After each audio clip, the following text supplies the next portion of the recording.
आज मई की 10 तारीख़ है, कल 11 तारीख़ है, परसों 12 तारीख़ है।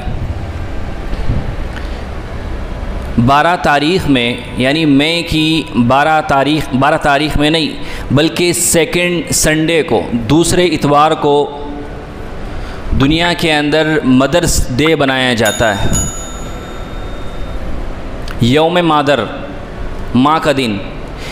बेसिकली ये दिन यूएस यानी America, United states of America में बनाया जाता था और उसी के साथ यूरोप की कंट्रियों में भी सेलिब्रेट किया जाता था।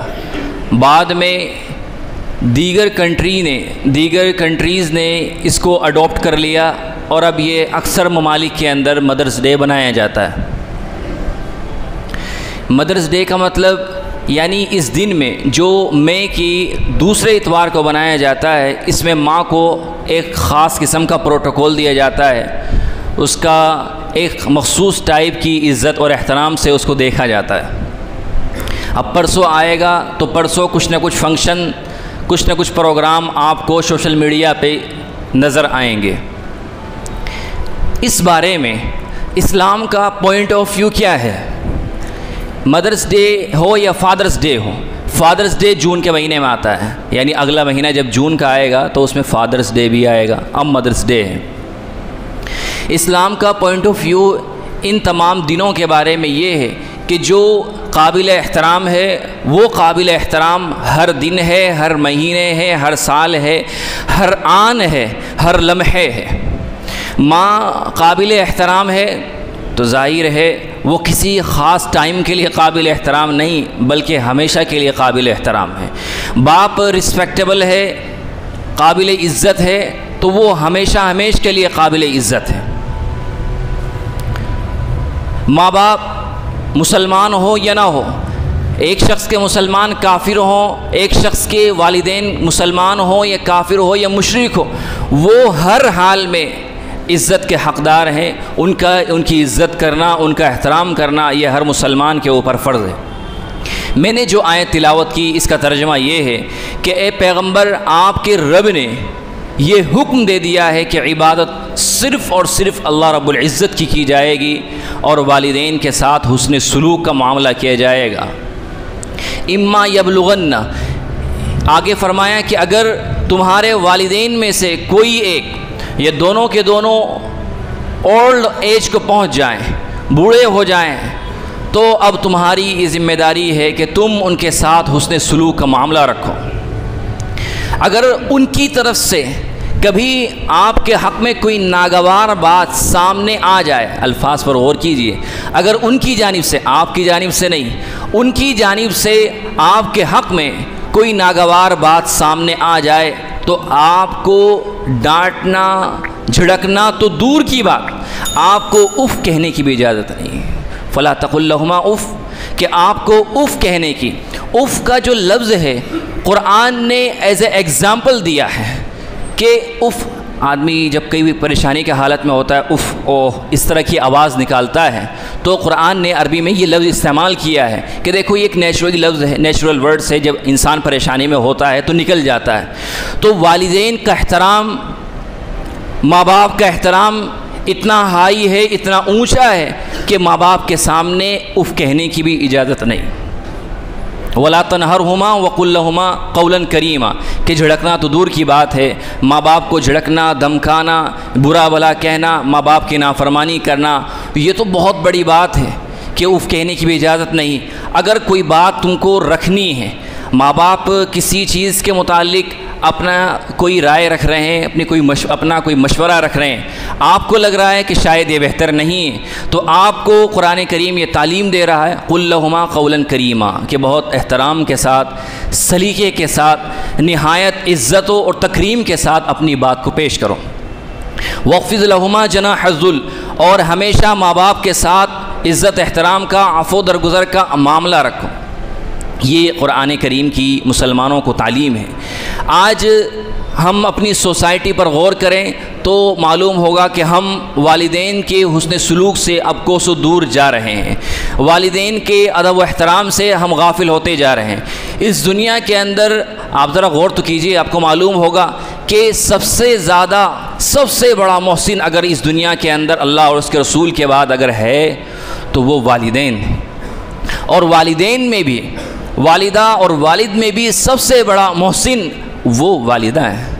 ये मैं नहीं कह रहा हूँ, ये ख़ुद कुरान के अल्फाज कहते हैं, ये ख़ुद हदीस के अल्फाज बतलाते हैं। माँ के फेवर्स, माँ के एहसानात इतने ज़्यादा हैं इंसान के ऊपर कि आदमी उनको काउंट करना चाहे तो काउंट न कर सके, उनका बदला, उनका रिवार्ड चुकाना चाहे तो उनका बदला भी अदा न कर सके। हदीस शरीफ में एक एग्ज़ाम्पल के ज़रिए इस बात को बताया, अल जन्नतु तहत अक़दामिल उम्महात, कि एक ईमान वाले का लास्ट फाइनल डेस्टिनेशन वो ये होता है कि मैं अल्लाह की रज़ा हासिल कर लूँ और जन्नत का हक़दार बन जाऊँ।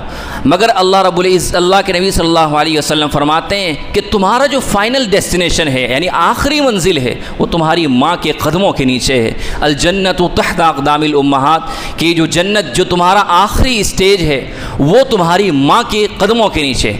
माँ के कदमों के नीचे का मतलब ये है कि अगर तुम अल्लाह की रज़ा चाहते हो, उसकी खुशनुदी चाहते हो, अल्लाह के नबी सल्लल्लाहु अलैहि वसल्लम की खुशनुदी चाहते हो, तो तुम्हारे लिए ज़रूरी है कि तुम अपने माँ की खिदमत करो, उसकी सेवा करो और अपने आप को जन्नत का हक़दार बनाओ।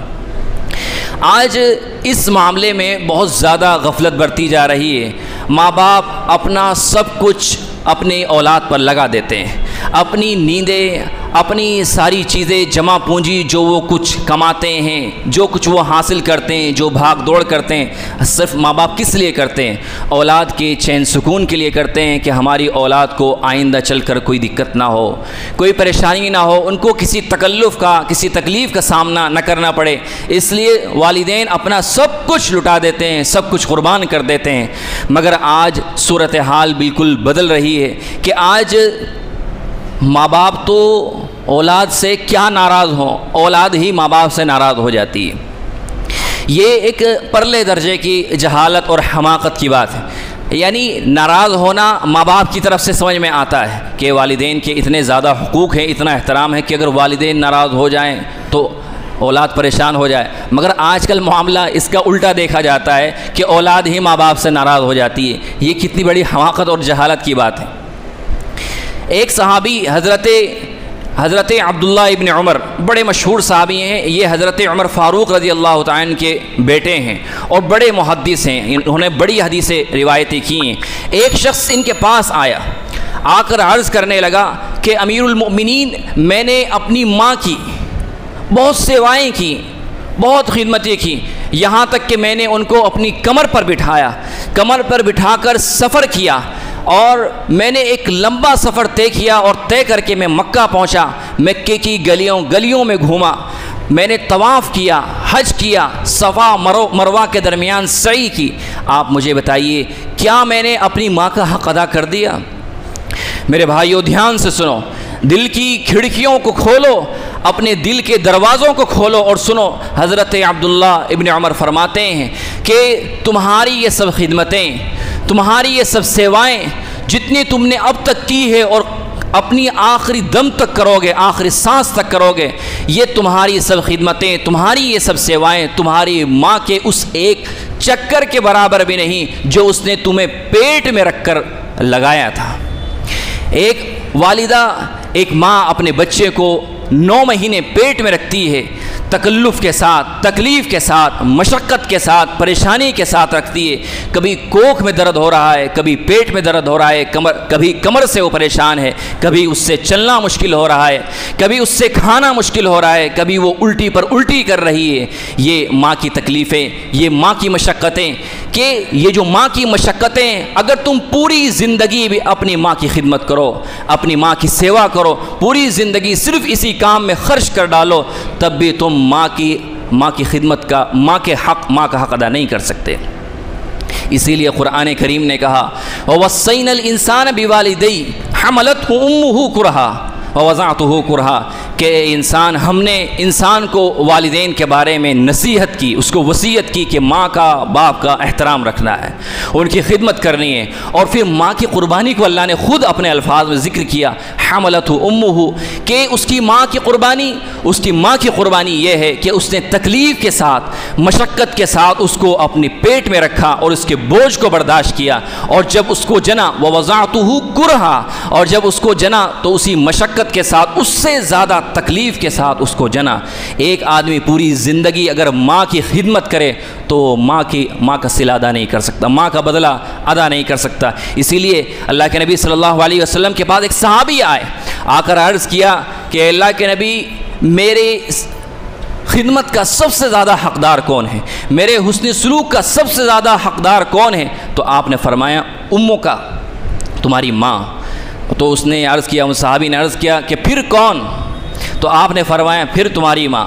उन्होंने फिर तीसरी मरतबा यही क्वेश्चन किया कि अल्लाह के नबी फिर इसके बाद किसका नंबर? तो आपने फरमाया कि तुम्हारी माँ। फिर चौथी मरतबा क्वेश्चन किया कि अल्लाह के नबी फिर इसके बाद किसका नंबर? तो आपने चौथी मरतबा में यह आंसर दिया सुम्मा अबू का, कि फिर तुम्हारे वालिद तुम्हारी खिदमत के सबसे ज़्यादा हक़दार है। 3 मरतबा आपने माँ का नाम लिया, माँ का हवाला दिया कि सबसे ज़्यादा हक़दार अगर कोई है तुम्हारी खिदमत का, तुम्हारे हुस्न सलूक का, तो तुम्हारी माँ है। बाप का जिक्र भी 3 मरतबा के बाद किया। और ये एक हकीकत है, इस हकीकत को आदमी ख़ुद जानता है कि आपने देखा होगा कि बहुत सारे लोगों की, बहुत सारे बच्चों की किसी केस में माँ का इंतकाल हो जाता है तो उन बच्चों की ज़िंदगी बिल्कुल अजीरन बन जाती है, कोई उनका पुरसाने हाल नहीं होता। बाप मौजूद है मगर बाप वो काम नहीं कर सकता है जो एक माँ कर सकती है। लेकिन इसके बरअक्स दूसरा केस कि बाज़ मरतबा बाप का इंतकाल हो जाता है, बच्चे छोटे छोटे होते हैं, माँ मौजूद होती है तो माँ बहुत कुछ कर लेती है, मगर बाप जो है वो माँ का अल्टरनेटिव उसका बदल नहीं बन पाता, माँ बाप का बदल बन जाती है। इसलिए कुरान में और हदीस में माँ की अहमियत को ज़्यादा उजागर किया गया है। यहाँ पर आपने एक हदीस याद आई, एक सहाबी हैं हज़रत अवैस का नाम आपने सुना होगा, हज़रत अवैस क़रनी। इनका ज़िक्र मुस्लिम शरीफ के अंदर मौजूद है, सहीहुल मुस्लिम के अंदर मौजूद है।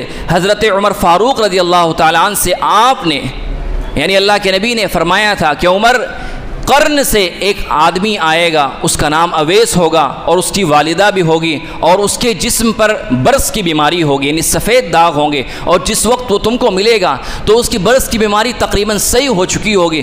अगर तुम्हारी उससे मुलाकात हो जाए तो तुम उससे अपने लिए मग़फ़िरत की दुआ कराना, अपने लिए मग़फ़िरत की दुआ कराना।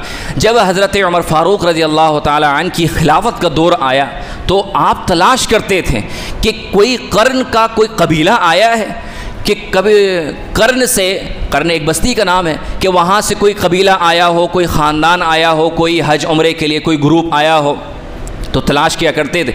एक मरतबा इत्तिफ़ाक़न हज़रत अवैस क़रनी से ही डायरेक्टली मुलाकात हो गई। तो आपने उनसे पूछा कि भाई अभी मालूम नहीं कि ये कौन है, कि भाई कौन हो? उन्होंने कहा कि मज़दूर हूँ। कि अच्छा मज़दूरी करते हो, वैसे हो कौन हो? तो उन्होंने कहा अब्दुल्ला हूँ, अल्लाह का बंदा हूँ। तो हज़रत उमर ने फरमाया वो ठीक है तुम अल्लाह के बंदे हो, मगर तुम्हारी माँ ने तुम्हारा क्या नाम रखा है? तो उन्होंने जवाब दिया कि मेरा नाम अवैस है। कि तुम अवैस क़रनी हो? कि हाँ मैं अवैस क़रनी हूँ। कि आपको कैसे मालूम? कि अल्लाह के नबी सल्लल्लाहु अलैहि वसल्लम ने मुझे ये कहा था कि अगर तुम्हारी अवैस क़रनी से मुलाकात हो जाए, अवैस से तुम्हारी मुलाकात हो तो तुम उससे मग़फ़िरत की दुआ कराना, तुम मेरे लिए मग़फ़िरत की दुआ करो।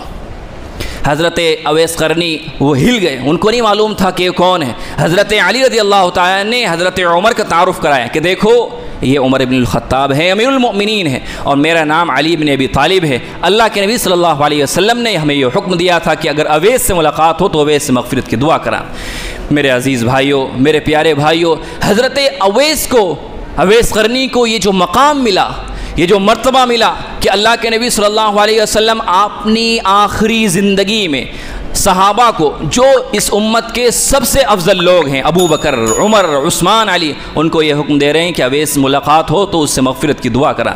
उनको ये जो मकाम मिला, ये मर्तबा मिला, ये अपनी वालिदा की खिदमत से मिला, उनके एहतराम से मिला, उनके साथ हुस्न सलूक करने से मिला। और मैं आपको एक बात और बताता हूँ, फिर बात ख़त्म कर रहा हूँ। आप ज़िंदगी के अंदर ये नोट कीजिए, बल्कि इसको तलाश कीजिए और गौर कीजिए, और आपने गौर भी किया होगा कि जिसने अपने माँ बाप को खुश रखा, जिसने अपने माँ बाप के साथ हुस्न सलूक का मामला किया, उनके साथ खैर का मामला किया, तो अल्लाह रब्बुल इज़्ज़त उसके साथ हुस्न सलूक का मामला करते हैं। उसकी ज़िंदगी के अंदर चैन, सुकून, खैर, बरकत, आफ़ियत पैदा कर देते हैं। और जिसने अपने वालिदैन को तंग किया, अपने वालिदैन को नाराज़ किया, उसने अल्लाह को नाराज़ किया। अल्लाह रब्बुल इज़्ज़त ऐसे लोगों की ज़िंदगी से चैन को निकाल लेता है, सुकून को निकाल लेता है, उनकी ज़िंदगी से चैन सुकून गारत हो जाता है। और ऐसे शख्स के लिए अल्लाह के नबी सल्लल्लाहु अलैहि वसल्लम ने बद्दुआ फरमाई है। एक बड़ी मशहूर हदीस है,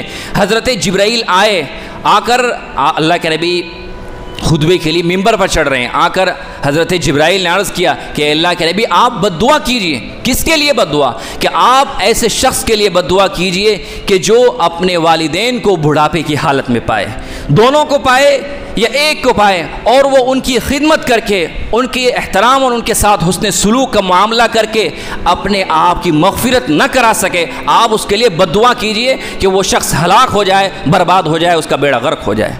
ये हज़रत जिब्राइल अमीन की बद्दुआ है। हज़रत जिब्राइल सय्यदुल मलाइका हैं, तमाम फ़रिश्तों के सरदार हैं। अगर फ़रिश्तों के सरदार किसी के हक़ में बद्दुआ कर दें तो बताइए उस दुआ की कबूलियत में और मकबूलियत में क्या डाउट, शक किया जा सकता है। मगर जब अल्लाह के नबी ने बद्दुआ पर आमीन कही और आमीन कहकर स्टम्प लगा दी, मोहर लगा दी, तो अब तो कोई डाउट, कोई शक ही नहीं किया जा सकता ऐसे शख्स की हलाकत और बर्बादी में कि जिसने अपने वालिदैन को नाराज़ किया और उनकी खिदमत नहीं की। इसलिए ये मैं कह रहा हूँ इसी हदीस की रोशनी में कि ये ज़िंदगी की सच्चाई है कि जिसने अपने वालिदैन को तंग किया, अपने वालिदैन को नाराज़ किया, अल्लाह रब्बुल इज़्ज़त उसकी ज़िंदगी से चैन को, सुकून को गारत कर देता है और वह ज़िंदगी के अंदर इसी तरह परेशान फिरता रहता है। इसलिए जिन लोगों के वालिदैन हयात हैं उनको चाहिए कि वो अपने वालिदैन की कदर करें, उनकी खिदमत करें, उनके साथ हुस्न सलूक का मामला करें। और जिनके वालिदैन हयात नहीं हैं, अल्लाह को प्यारे हो चुके हैं, उनके लिए दुआ करें।